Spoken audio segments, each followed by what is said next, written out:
Hello दोस्तों। आज की कहानी बेहद रोमांटिक है।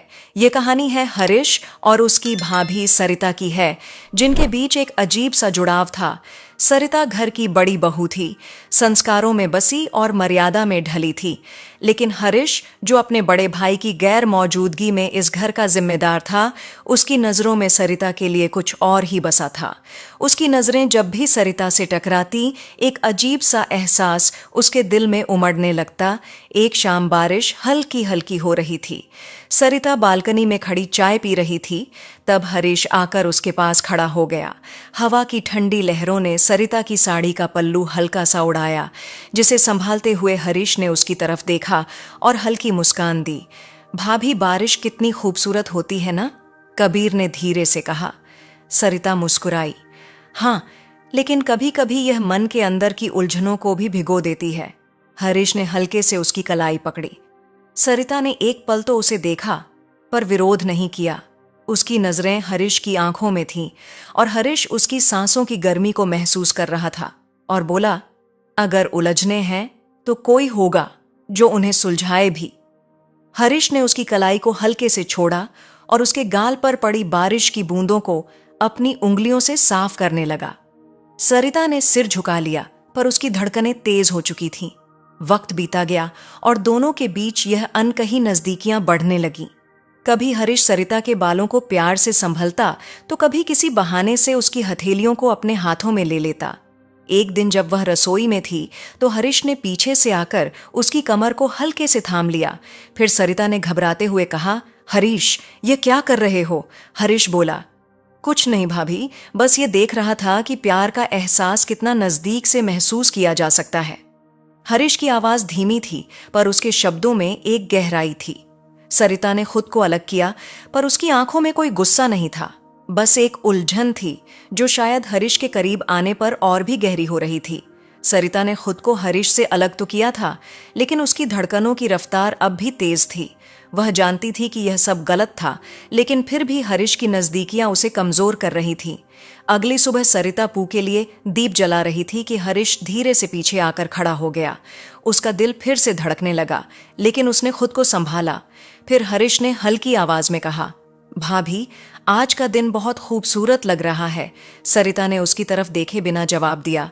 बोली, हाँ, लेकिन कुछ खूबसूरत चीजें सिर्फ दूर से अच्छी लगती हैं, नजदीक जाने पर वह अपनी चमक खो सकती हैं। फिर हरीश मुस्कुराया और बोला, भाभी, कुछ चीजें पास आने के बाद ही अपनी असली खूबसूरती दिखाती है। उसकी बातें सरिता के दिल को झंझोर रही थी। वह जानती थी कि हरीश के जज्बात अब सिर्फ हल्की शरारत नहीं रहे, वह कुछ और गहरा महसूस कर रहा था। शाम को जब सरिता रसोई में कुछ बना रही थी, हरीश फिर से आ गया और वह उसके करीब खड़ा था, इतनी नजदीक कि उसकी सांसों की गर्माहट सरिता के गालों को छू रही थी। फिर हरीश ने हल्के से कहा, भाभी, तुम्हारे हाथों की खुशबू से ज्यादा कुछ अच्छा नहीं लग सकता। तभी सरिता ने चौंक कर उसे देखा और बोली, हरीश, तुम्हें इस तरह नहीं कहना चाहिए। हरीश ने उसकी तरफ झुकते हुए कहा, क्यों भाभी, अगर दिल किसी चीज की तरफ खींचता है तो क्या उसे रोकना आसान होता है? सरिता की आंखों में सवाल थे, लेकिन उसके कदम पीछे नहीं हटे। हरीश ने हल्के से उसके हाथों को अपने हाथों में लिया और प्यार से हिलाने लगा और बोला, मैं जानता हूं कि यह सही नहीं है, लेकिन जब भी तुम्हारे पास आता हूं खुद पर काबू नहीं रख पाता। हरीश की आवाज में एक सच्चाई थी। तभी सरिता ने धीरे से अपना हाथ छुड़ाया, लेकिन उसकी आंखों में कोई गुस्सा नहीं था, बस एक अनकहा एहसास था जो उसे खुद भी समझ में नहीं आ रहा था। दोस्तों, कहानी में आप अंत तक बने रहिएगा। इस कहानी में आपको बहुत मजा आने वाला है और एक बहुत अच्छी सीख मिलने वाली है। दोस्तों, आप लोग मेरे अपने देश के लोग हैं और वीडियो को एक लाइक करके कमेंट में अभी जय हिंद लिख दीजिए। अगले दिन सरिता रसोई में काम कर रही थी, तभी हरीश वहां आ गया। उसने हल्के अंदाज में कहा, भाभी, इतनी मेहनत क्यों कर रही हैं? मैं मदद कर दूं। सरिता ने उसकी तरफ देखा और मुस्कुराकर बोली, अरे नहीं, तुम बैठो, मैं कर लूंगी। लेकिन हरीश वहीं पास में खड़ा रहा। सरिता जब चूल्हे से तवा हटाने लगी तो उसका दुपट्टा जरा सा पीछे सरक गया। हरीश की नजर अचानक ही उसकी खुली गर्दन पर चली गई। उसने जल्दी से नजरें फेर लीं, लेकिन मन में हलचल मच गई थी और बोला, भाभी, आप हमेशा इतनी खूबसूरत लगती हैं या आज कुछ अलग बात है? सरिता ने चौंक कर उसकी तरफ देखा, फिर हल्की हंसी में बात टाल दी और बोली, अच्छा अब तारीफ करना भी सीख गए हो। हरीश मुस्कुराया, लेकिन उसकी आंखों में कुछ और ही था। वह सरिता के करीब आया और धीरे से कहा, सच कहूं भाभी, आपसे बात करके दिल को सुकून मिलता है। सरिता का दिल जोर जोर से धड़कने लगा। हरीश की आवाज में एक अजीब सा अपनापन था। वह वहां से हटने लगी, लेकिन तभी हरीश ने हल्के से उसके हाथ को छू लिया। भाभी, आप मुझसे दूर क्यों जा रही हैं? उसकी आवाज धीमी थी, लेकिन उसमें कुछ ऐसा था जो सरिता को जकड़ रहा था। सरिता ने जल्दी से हाथ खींच लिया और हड़बड़ाकर बोली, हरीश, ये सही नहीं है। लेकिन उसके शब्दों में कठोरता नहीं थी, बल्कि एक अनजानी उलझन थी। हरीश मुस्कुराया, जैसे उसने सरिता की झिझक को भांप लिया हो। किचन में हल्की हलचल थी। बाहर हल्की ठंडी हवा बह रही थी, लेकिन अंदर माहौल थोड़ा गर्म हो रहा था। हरीश वहीं खड़ा था और उसकी नजरें सरिता पर थीं। वह बार बार पीछे हटने की कोशिश कर रही थी, लेकिन हरीश की हल्की फुल्की छेड़छाड़ उसे रोक रही थी। भाभी, आपके बाल कितने खूबसूरत हैं, हरीश ने हल्के से कहा और उंगलियों से उसके खुले बालों को धीरे से पीछे किया। सरिता ने जल्दी से बालों को समेटा और झूठी सख्ती से बोली, हरीश, ये क्या कर रहे हो? लेकिन हरीश ने मुस्कुराते हुए जवाब दिया, कुछ नहीं भाभी, बस आपके बालों में उलझा हुआ एक ख्याल सुलझा रहा था। सरिता को यह सुनकर हल्की हंसी आ गई, लेकिन उसने खुद को संभालते हुए कहा, ज्यादा शरारत मत करो, कोई देख लेगा। हरीश थोड़ा और पास आया और धीरे से उसकी उंगलियों को पकड़ लिया और बोला, अगर देख ले तो हम कोई गलत तो नहीं कर रहे हैं। उसकी आवाज में एक अजीब सा अपनापन था। सरिता ने धीरे से हाथ छुड़ाने की कोशिश की, लेकिन उसके अंदर एक अजीब सी बेचैनी थी। हरीश की छुअन में न जाने क्या था जो उसे बह जाने को कह रहा था। तभी अचानक हरीश ने हल्के से उसके गाल को छुआ और मुस्कुराकर बोला, भाभी, आपके गाल तो सेब जैसे हैं, बिल्कुल गुलाबी। तभी सरिता ने झट से पीछे हटते हुए कहा, हरीश, तुम बहुत बदमाश हो गए हो। हरीश ने तुरंत जवाब दिया, और आप बहुत मासूम। अब दोनों के बीच हल्की फुल्की हंसी छिड़ गई, लेकिन इस हंसी के पीछे एक अनकहा एहसास था, एक ऐसी बात जिसे सरिता भी नकार नहीं पा रही थी। अब यह महज एक मजाक था या फिर कोई ऐसी भावना जो धीरे धीरे गहराई तक उतर रही थी। शाम का वक्त था और घर में हलचल कम हो गई थी। सरिता किचन में काम निपटाकर बाहर निकली, तभी सामने हरीश खड़ा मिला। उसकी आंखों में वही पुरानी शरारत थी, लेकिन आज उसमें कुछ और भी था, एक अनकही चाहत जिसे वह समझ नहीं पा रही थी। तभी हरीश ने मुस्कुराते हुए पूछा, भाभी, आप हमेशा इतनी जल्दी भाग क्यों जाती हैं? सरिता ने झूठी सख्ती से कहा, हरीश, तुम बहुत बदमाश हो, हर वक्त कोई ना कोई शरारत करते रहते हो। तुम यह भी नहीं देखे कि हाथ कहाँ जा रहा है, बस हर वक्त शरारत करते हो।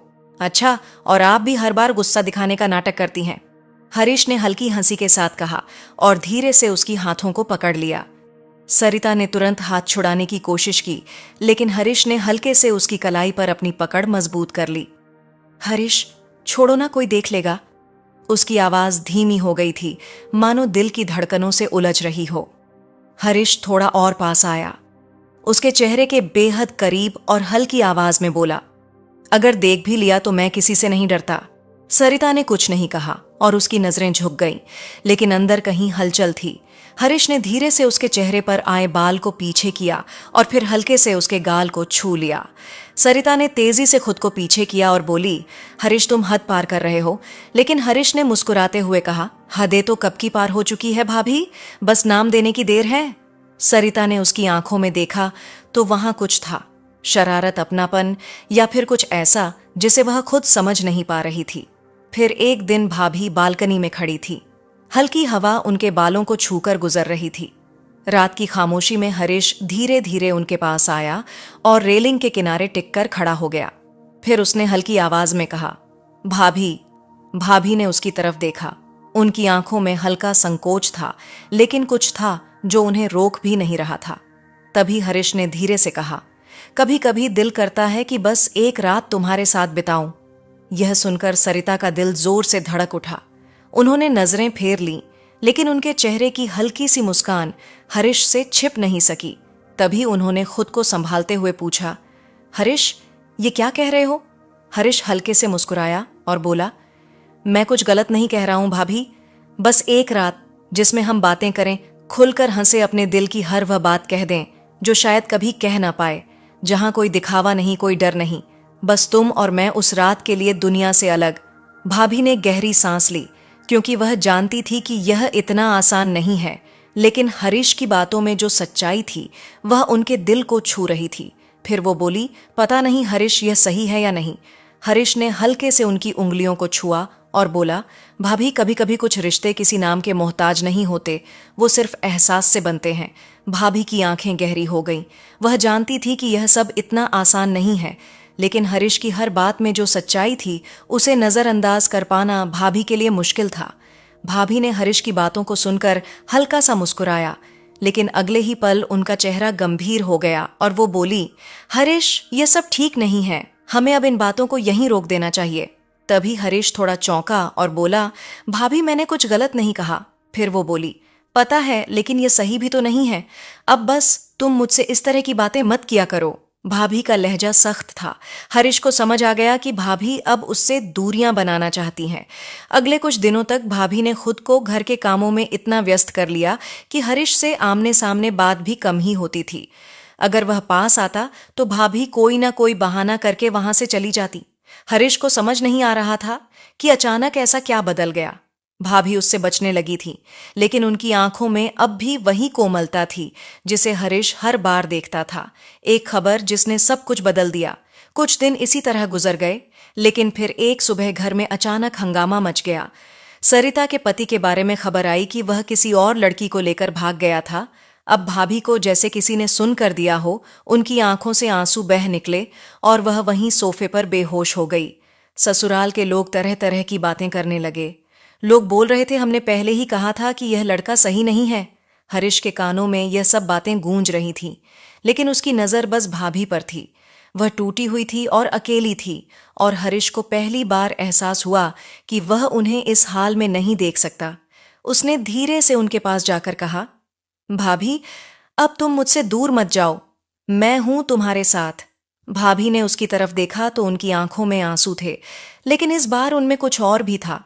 वो एक भरोसा और एक सहारा, और शायद कहीं ना कहीं एक छिपी हुई चाहत भी। दोस्तों, ये थी हमारी आज की छोटी सी कहानी। आपको यह कहानी कैसी लगी कमेंट करके जरूर बताएं, और पार्ट 2 के लिए चैनल को सब्सक्राइब करें।